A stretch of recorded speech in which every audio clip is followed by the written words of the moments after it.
6h46 sur RMC, votre invité Jean-Jacques Bourdin, Pierre Chasseret, délégué général de l'association 40 millions d'automobilistes. Pierre Chasseret, bonjour. Bonjour. Merci d'être avec nous. Parlons des vitres avant surteintées. On est bien d'accord, les vitres avant. Ça concerne à peu près 2, 3, 4 millions de voitures en France. Oui, c'est beaucoup quand même. C'est beaucoup. Oui. Ça fait peut-être 10% des voitures qui sont impactées, entre 5 et 10%. Alors expliquez-moi, parce que ces vitres avant surteintées, allez-y, parce qu'elles vont être interdites. Alors, qu'est-ce qui va être interdit? Parce que j'ai vu beaucoup de choses sur les réseaux sociaux tourner. Racontez-nous. Grosso modo, tout ce qui est teinté au-delà de 30% d'opacité va devenir interdit. Le souci, c'est que ça ne veut pas dire qu'on a le droit de teinter jusqu'à 30%, parce que la plupart des constructeurs qui mettent des véhicules sur le marché aujourd'hui proposent des véhicules qui sont déjà teintés de base à 30% à l'avant. Donc ça veut dire qu'au final, on n'a plus le droit de teinter à l'avant en point, quoi. Oui, mais on n'a plus le droit de teinter au-delà de 30%. On n'a pas le droit de teinter au-delà de 30%. On n'a pas le droit de teinter. Alors comment est-ce qu'on teinte ?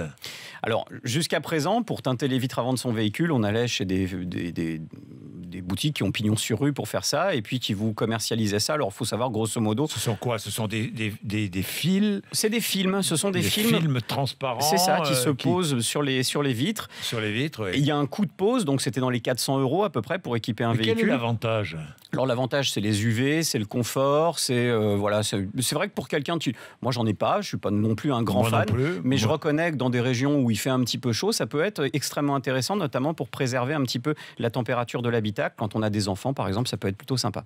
Alors, les raisons pour interdire, parce qu'il y a toujours des raisons pour interdire, le surteintage excessif des vitres représente un réel danger en matière de sécurité routière. Bon, et c'est là où je dis stop. Ce qui me gêne, c'est si on nous avait dit, on va interdire les vitres totalement teintées noir sombre où on ne voit pas ce qui se passe à l'intérieur de l'habitacle. J'aurais manqué d'arguments pour essayer de défendre les choses. Oui. Mais à partir du moment où on veut interdire aussi des vitres qui laissent tout de même la capacité aux forces de l'ordre, notamment de voir ce qui se passe à l'intérieur du véhicule, là, je trouve qu'on est un petit peu dans une mesure qui manque de souplesse et de tolérance. Le surteintage réduit aussi la vision du conducteur, c'est ce que disent les autorités, en particulier de nuit. Bon, écoutez, jusqu'à présent, les utilisateurs ne disent pas ça. Et je n'ai toujours pas vu d'études d'accidentologie qui viendraient attester de ça sur les chiffres. Cette disposition va permettre aux forces de l'ordre de mieux contrôler et donc de sanctionner l'usage de téléphone, par exemple. Oui, mais alors là, il y a un problème. Volant, le port de l'oreillette en conduisant, le défaut de port de la ceinture de sécurité. Mais c'est bien, ça, quand même. Alors, Pierre Chasseret, vous ne pouvez pas être contre. Non, sur les vitres totalement opaques. Mais à partir du moment où vous avez des dispositifs qui auraient pu être prévus et qui permettaient de laisser une teinte possible, tout en laissant la capacité aux forces de l'ordre de voir ce qui se passait dans l'habitacle, ça aurait été quand même mieux. Et en plus, ce qui me gêne sur le principe de la sanction, c'est qu'on adopte un principe presque de culpabilité. Voilà, on est dans la présomption de culpabilité. L'amende 135 €, 3 points, c'est comme si vous aviez un téléphone. Le gendarme ou le policier doit pouvoir voir si le conducteur est au volant avec son téléphone. Mais je suis d'accord avec ça. Mais interdisons les vitres totalement noires, les sombres où on ne voit pas ce qui se passe dans l'habitacle. Pourquoi pas? Mais non, je ne protesterai pas, puisqu'on a été favorable à ça.